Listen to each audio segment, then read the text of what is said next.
하나님의 은혜가 여러분과 여러분의 가정에 넘치시기를 예수 이름으로 축원합니다. 성도들이라면은 성경을 통하여 사람들은 누구나 영혼육이 있다고 하는 것을 알게 됩니다. 그래서 그 영이 무엇이며 혼이 무엇이며 그 육체가 무엇인지를 깨달아 알게 됩니다.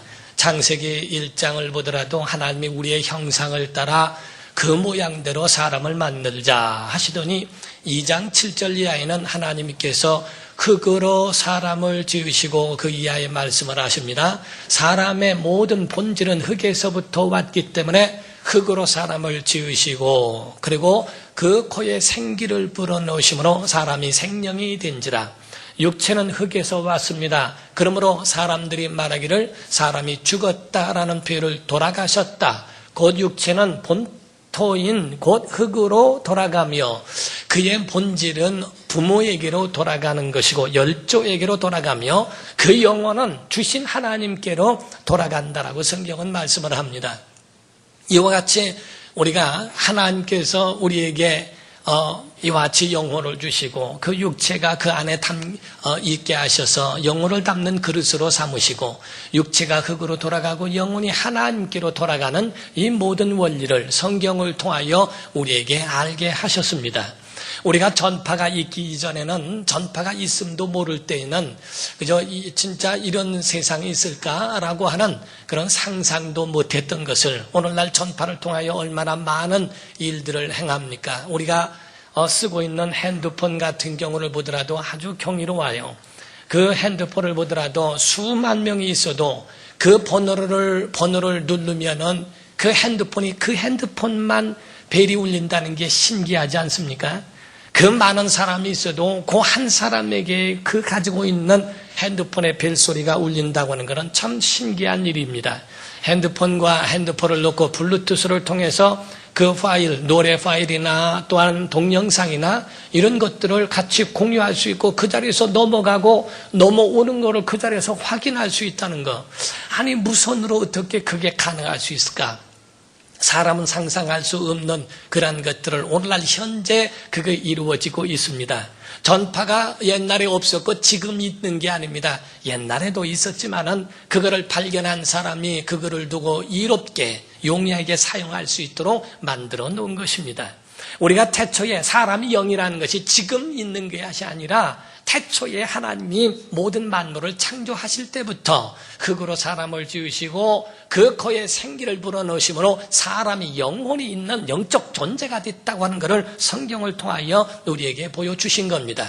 그러므로 성경은 우리에게 하나님의 아들을 이 땅에 보내시고 그 아들로 인하여 우리를 구원하셨다고 하시는데 그 구원의 역사는 전인적 구원입니다. 그래서 영혼은 영생, 천국에 들어가게 하시며 그 육체는 그가 채찍에 맞음으로 너희가 나음을 입었나니 라고 말씀하는 것처럼 바로 육체는 질병과 고통에서부터 건져지게 하시고 그리고 모든 만사는 형통할 수 있도록 하나님이 그 모든 삶을 형통케 하셨다라고 성경은 말씀합니다. 이 같은 하나님의 은혜를 우리가 알면 알수록 신기하고 놀라운 일들이 많죠. 우리가 성경이 아니었더라면 이 일을 어떻게 알 수 있을까? 전도인이 아니었더라면 어떻게 믿을 수 있을까? 교회가 아니고 선교사들이 아니었더라면 오늘날 우리가 이 큰 구원을 어떻게 받아들이며 어떻게 우리가 영접할 수 있을까? 너무나 놀라운 일들이 많이 있습니다. 사랑하는 성도 여러분, 우리에게 성경 주심도 감사하고 교회를 주심도 감사하고 전도인들이 우리에게 있어서 우리에게 복음을 전해주니 감사하고 우리는 그 하나님의 은혜로 사는 줄로 믿습니다. 우리가 루터가 살던 시대에 종교개혁이 일어났습니다.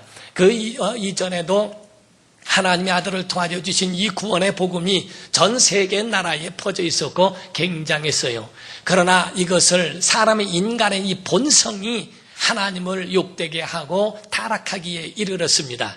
그래서 그 가운데에 이 자기의 권력을 유지하기 위하여 두 가지 제도를 강화시켰는데 하나는 교회의 권위와 그래서 교회가 그런 영적인 권위만 둔 것이 아니라 정치와 함께해서 정치에 의한 그런 영적 능력을 남용하는 그런 일을 하기에 이르렀습니다. 또 한 가지는 교황의 권위였습니다. 그래서 교황의 권위에 의해서는 맞설 자가 없게 하고 그 가운데 나중에는 교황이 무죄하다고 하는 무죄설까지도 나오리만큼 그렇게 엉뚱한 것으로 가게 만들었습니다. 그래서 교황이 모든 죄를 사하고 모든 것을 다 그래서 그것이 타락할 수 있는 그러한 길을 통로를 열어버렸고 그렇게 만들어버렸어요. 사랑하는 성도 여러분, 여러분과 저는 아셔야 합니다. 모든 죄는 하늘에서부터 위로부터 속죄가 이르는 줄로 믿습니다. 하나님이 모든 죄를 해결해 주셔야지 사람에 의하여 이루어지는 것이 아닙니다. 그러므로 성경은 우리에게 이와 같이 무엇이 구원이며 어디서부터 건져지는가에 대한 복음의 확신, 복음의 분명한 핵심을 우리에게 알려주고 있습니다. 루터는 그거를 깨달아 아는 거예요. 옛날에는 교황의 권위가 그렇게 많고 그들이 속죄표를 팔고 이러한 타락하는 것에 대하여 교인들은 몰랐습니다. 왜? 그들은 성경을 읽을 만한 권한이 없었기 때문에 그렇습니다. 루터가 잘한 것 중에 하나는 성경을 모든 성도들에게 다 나누어 줄 수 있는 기회를 준 것이었습니다. 그래서 루터는 그 당시에 신학자여 신부로서 성경을 보다가 한 가지 깨달았던 것은 로마서 1장 16절 17절이었습니다. 17절에 말씀하기를 16절에는 내가 복음을 부끄러워하지 않는다. 17절에는 곧 복음에 대하여 말씀하는 그 핵심은 오직 의인은 믿음으로 말미암아 살리라 하는 그것을 깨달았기 때문입니다. 사랑하는 성도 여러분, 우리는 오직 의인은 믿음으로 말미암아 사는 줄로 믿습니다. 이것이 바로 성경의 핵심이라는 거예요. 우리가 믿음이라고 하는 것은 복음을 받아들이는 것이라고 한다면 복음이라고 하는 것은 그 내용을 말하는데 복음의 내용이라고 하는 것은 곧 복음이란 말은 영어로 말하면 good news라고 해서 기쁜 소식이라고 말합니다. 옛날에 전쟁에 나가는 그런 그 병사들이 있어요. 나가서 막 적군과 싸워서 나라를 지킵니다. 그러다가 그 전쟁에서 이기게 되면 그 가운데 그 소식을 병사가 막 들고 와서 그 전령들의 승전보를 곧 전해주게 됩니다. 임금이 기다리다가 그 소식을 듣고 이겼다는 소리에 그 소리에 너무 기뻐서 기절하기도 하고 아주 엄청난 그 소식을 접하면서 그거를 많은 백성들과 공유하고 꽹가리를 치고 떠칭을 울리면서 큰 동네가 잔치를 벌인다고 하는 거예요. 이 승리한 기쁨을 들은 이 소식을 들은 복된 소식, 곧 우리가 복음이라고 하는 것은 하나님이 주신 하늘의 소식입니다. 하나님이 우리를 죄인으로 버려두지 아니하시고 영원한 형벌에 우리를 버려두지 아니하셔서 아들을 이 땅에 보내주신 하나님의 사랑, 이것이 바로 복음입니다. 예수 그리스도께서 이 땅에 오셔서 곧 하늘에 그 주신 하나님의 그 뜻과 그 의를 이루기 위하여 십자가상에서 물과 피를 아낌없이 쏟아주신 그분의 은혜, 그를 믿는 자들에게 우리를 영원토록 생명과 그 능력으로 보존케 하시는 성령의 역사, 이것이 바로 우리에게 주신 복음의 핵심입니다. 사랑하는 성도 여러분, 이를 믿으시면 아멘 하세요. 하나님이 만드셨고 구원하신 하나님의 사랑을 깨달으시면 아멘 하십시오. 예수의 은혜를 믿으시면 아멘 하십시오. 성령의 은혜와 그 역사가 여러분과 심령과 가정에 임하기를 예수 이름으로 축원합니다. 이것이 바로 복음을 듣는 믿음의 사람들입니다.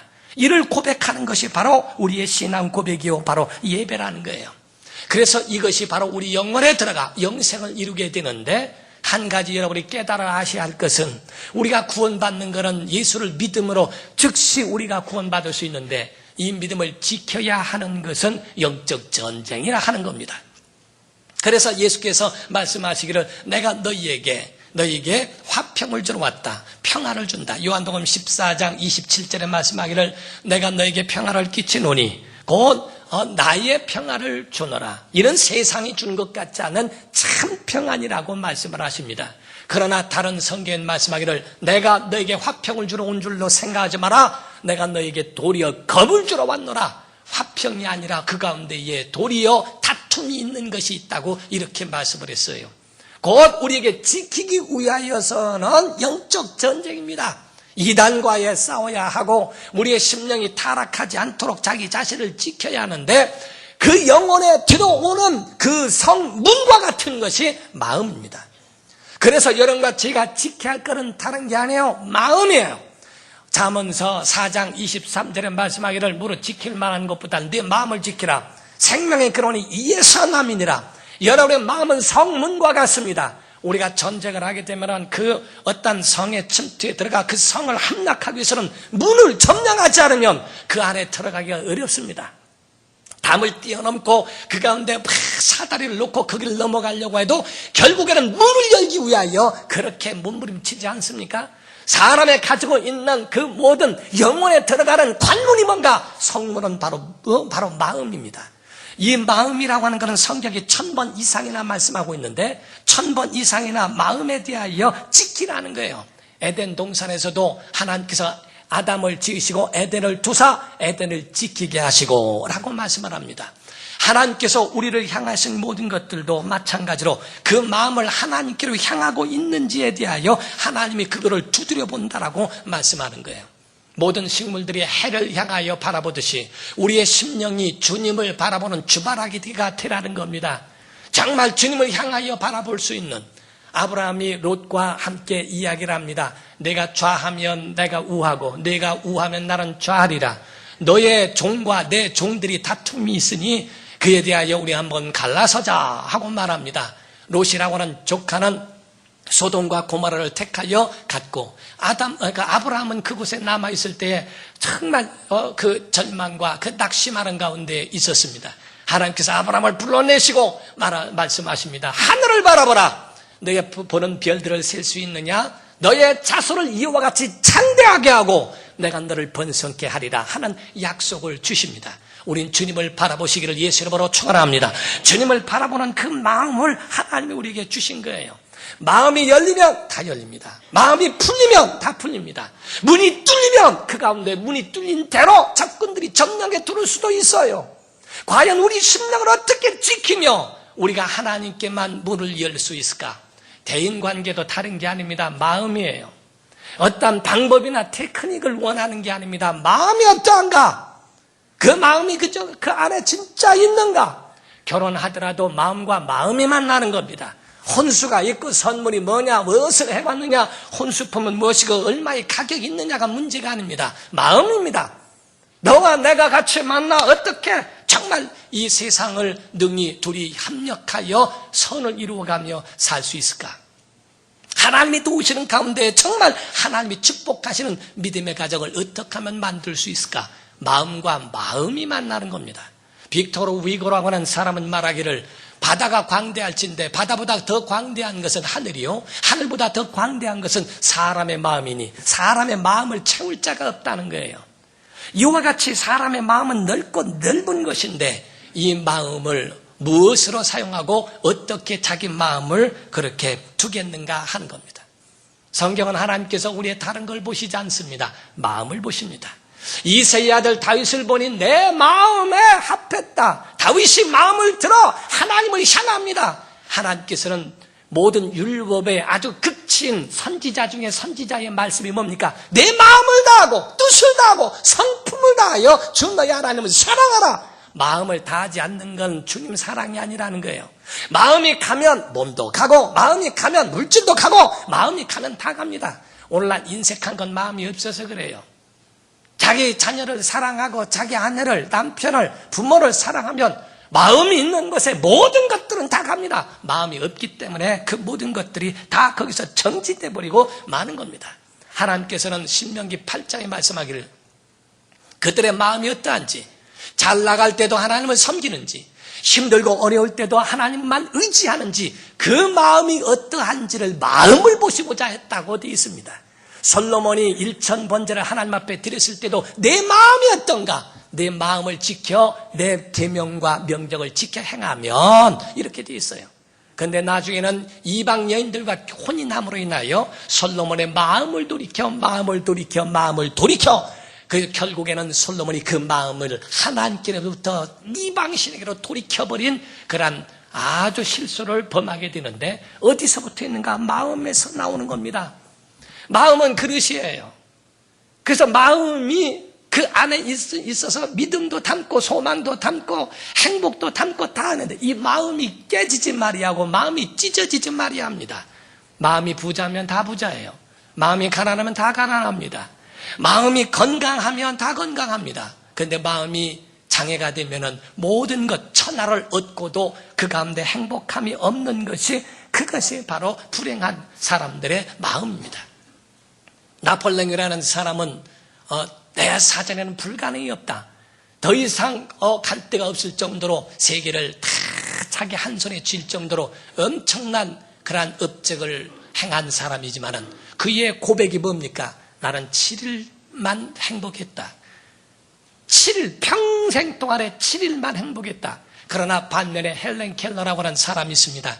그런 삼중고의 그런 고통을 가지고 태어난 사람이요. 볼 수도 없고 들을 수도 없고 말할 수도 없는 여인이었지만은 설리반이라고 하는 선생님을 만나 그 가운데에 자기가 하나님을 알았고 그 가운데에 정말 믿음으로 자기의 새로운 삶을 살게 되었어요. 그의 고백은 나는 주님을 만난 후에 한 날도 괴로운 날이 없었다. 모든 날들이 나에게는 행복할 뿐이다라고 고백을 합니다. 사랑하는 성도 여러분, 하나님께 나오면은 이와 같이 하나님의 은혜로 채워지게 되어 있습니다. 하나님께 나오면 마음이 새로워지고 마음이 쉼을 얻는 줄로 믿습니다. 예수 말씀하시기를 수고하고 무거운 짐진 자들아 다 내게로 오라. 내가 너희를 쉬게 하리라. 나는 마음이 온유하고 겸손하니 라고 하는 것처럼 교회에 오면 마음이 힘을 얻어야 합니다. 교회에 오면 예배 가운데 여러분 짐 다 내려놔야 합니다. 여러분의 영혼이 새로워지는 역사가 있기를 예수 이름으로 축원합니다. 마음은 엔진이에요. 마음은 센터예요. 그 마음이 작동해야 됩니다. 엔진이 작동되어야 차도 가는 거고 엔진이 작동되어야 비행기도 갈 수 있는 겁니다. 과연 우리 속에 이 마음이 하나님께 향해 있는 하나님의 은혜로 작동하고 있는가? 그 마음이 고장나지는 않았습니까?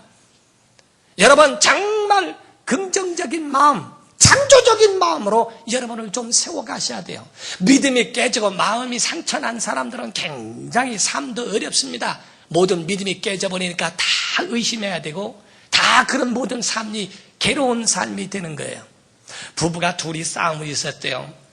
막 다툼을 하는데 남편이 하도 하는 말이 아유 난 아주 그냥 너 부인 너 아주 잔소리 하는 데다가 못 견디겠다. 그러면서 통계를 가지고 얘기했답니다. 여자가 하루에 3만 단어를 쓴다고 그러고 남자는 15,000단어를 쓴다고 그런다. 아주 그냥 그같이 여자들은 왜 그렇게 말이 많냐. 그래서 여자는 수염이 안 난다. 막 이래가면서 이야기를 했더니 부인이 가만히 있습니까? 한마디 하는 거죠. 왜 배를 쓰는 줄 아느냐? 그거는 한 번에 말을 안 들으니까 2번 얘기해서 그렇다. 하고 얘기했더니 남편의 말이 뭐라고? 다시 얘기해봐. 그러니까 또 2번 얘기해줘, 이제. 그러니까 2번 얘기할 정도로 이렇게 아주 부부싸움과 다툼이 그렇게 일어난다는 거예요. 여러분, 모든 삶에는 좀 긍정적으로 생각해야 돼요. 아내를 이해할 줄 알고 남편을 또 이해할 줄 알고 부부가 그렇게 이해할 줄 아는 것은 그 마음에 그 같은 믿음과 신뢰가 있어야 한다 이게요. 부부가 있었습니다. 남편이 가만히 보니까 결혼하고 나니까 해서 그렇게 사는데 하루는 말이야 애도 둘 낳고 이렇게 하다 보니까 너무 남편이 억울한 생각이 들더래요. 부인을 이렇게 보니까 맨날 집안에서 노는 것 같고 말이에요. 남편들은 나가서 돈 벌어오느라고 그렇게 고생하는데 식당 가보면 전부 여자판이네. 어째 이렇게 남편들은 전부 식당에서 구내 식당에서 몇천 원짜리 2, 3천 원짜리 먹느라고 하는데 식당 보면 고급 식당은 여자들이 그렇게 많아요. 그러니까 아주 너무 그 마음에 억울한 생각이 들더래요. 그래서 하나님 앞에 기도했답니다. 하나님 일주일만 바꿔줘 보십시오. 내가 여자가 되고 우리 아내가 남편이 돼서 좀 일을 하게 달라고 했답니다. 그래서 했더니 하나님이 들어주셨대요. 그래서 일주일 동안에 그 다음 날부터 이제 남편 출근시켜놓고 난 다음에 애들 깨워서 씻기고 밥 먹이고 그리고 난 다음에 애들 학교 보내놓고 난 다음에 자기도 그때서 밥 먹고 청소하고 빨래 넣어놓고 뭐 하다 보니까 점심때가 돼서 또 점심 먹고 난 다음에 또 이것저것 하다 보니까 그러다 보니까 애들 또 데려올 시간이 되고 그래서 애들 데리고 온 다음에 거기서 이제 저녁 식사 준비하느라고 파김치 담듬고 뭐하고 다 한참 하다 보니까 저녁이 되더래요. 저녁에 남편 오니까 남편 또 해놓고 설거지하고 뭐하고 다 해놓고 저녁이 돼요. 아주 온몸이 파김치가 돼가지고요. 그래서 그냥 콕 잠을 잤답니다. 그리고 아침에 일어나서 내일은 그래도 더 낫겠지. 그 다음날 아침이 돼가지고 더 나려. 똑같은 것이 일이 더 많고 아주 그냥 일주일 내내 하다가 너무 힘들어가지고 하나님 앞에 주여 일주일이 지났사오니 이제 나를 바꾸어 주시옵소서 하고 하나님 앞에 구했더니 하나님께서 당연히 바꿔주지. 그런데 10달만 기다려라. 너 임신했다 이래더리요. 아이고 그런데 임신해버렸으니 이거 어떡한디요. 우린요 여자는 여자대로 힘든 겁니다. 남자는 남자대로 다 힘든 겁니다. 서로가 남만 편하게 사는 거 아닙니다. 다 힘들고 어려운 일들 그 모든 것들을 감당하며 사는 겁니다. 긍정적이고 창조적이고 우리 속에 가지고 있는 그 은혜로 사는 것 얼마나 감사한가. 여러분 이번했거들랑 다른 생각하지 말고 하나님이 앞만 보고 달려온 인생 하나님이 조금 하프타임으로 쉬게 하시는구나. 고난이 닥쳐오면 그 고난이 아이고 왜 나만 이런 일이 있느냐고 하지 말고 고난이 닥쳐오거들랑 하나님께서 나에게 좀 더 기도하라고 하시는구나. 우리의 모든 삶을 긍정적이고 우리의 삶을 하나님께 그와 같이 긍정적으로 만드는 것이 얼마나 좋습니까? 주일이라고 하는 것은 바로 주님 앞에 나오는 날이요 여러분의 영혼을 체크하는 날이요 주 앞에 나와 거룩한 옷으로 바꿔 입는 날인 것을 믿습니다. 그렇게 믿어야 하고 그렇게 주님 앞에 나온다면 얼마나 감사한가. 마음을 비우고 주님 앞에 내 영혼이 새로워지는 날이라는 것. 마태복음 13장에 보면 그런 말씀이 있어요.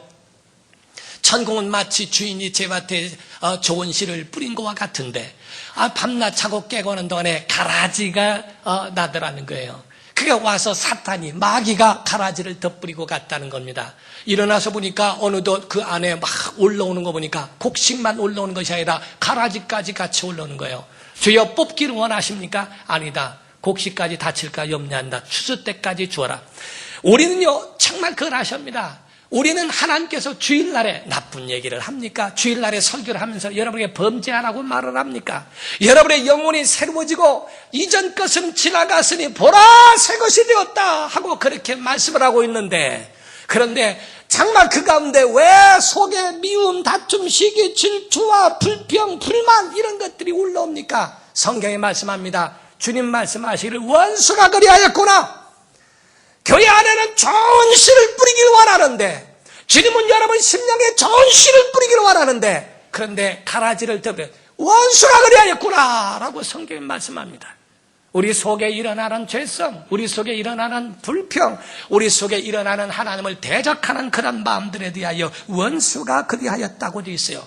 이걸 뽑으리까? 아니다. 추수 때까지 두어라.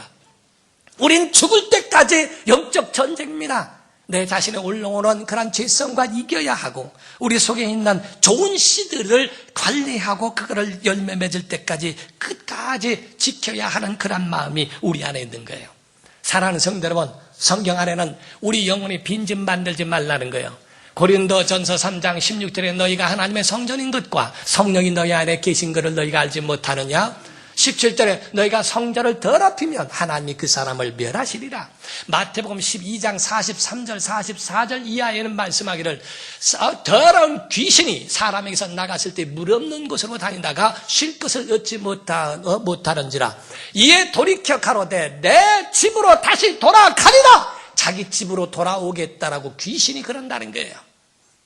마귀의 졸개 귀신이 말하기를 내가 내 집으로 돌아오리라 하고 돌아와 보니 그 집이, 그 문제가 뭐냐면은 그 집이 소재되고, 청소되고, 소재되고, 수리되고 다 된 건 좋은데 비어있더라는 거예요. 이 비어있다. 심령이 비어있어 버리니까, 안 되겠다. 자기 자신보다 더 악한 귀신 7을 데리고 들어가 거하니까 처음 형편보다 나중 형편이 더 심하게 되었더라. 오늘날 신앙생활 잘하다가 그 마음에 상처를 입은 사람 더 악한 귀신이 7이 더 들어가서 아주 그 마음을 완전히 사로잡아 버린다는 거예요. 우리가 주님 앞에 나와 회개하고 하는 건 비우는 겁니다. 그리고 하나님 앞에 예배함으로 인하여 자기 영혼을 하나님의 은혜로 채우는 것이 바로 예배입니다. 우리는 성경에 있는 그 말씀 19절을 보십시오. 19절을 한번 오늘 보는 말씀. 그 너비와 길이와 높이와 깊이가 어떠함을 깨달아 하나님의 모든 충만하신 것으로 너희에게 충만하게 하시기를 원하노라. 여러분 하나님의 은혜로 오늘 채우시기를 주 이름으로 축원합니다. 말씀으로 영혼을 채우시기를 주 이름으로 축원합니다. 여러분의 마음을 빈집으로 만들지 마세요. 하나님의 말씀으로 채우고 성령으로 충만하도록 성령으로 채우라고 성경은 말씀합니다. 20절에 말씀하기를 우리 가운데 역사하시는 능력대로 우리가 구하거나 생각하는 모든 것에 더 넘치도록 하나님의 은혜가 넘치도록.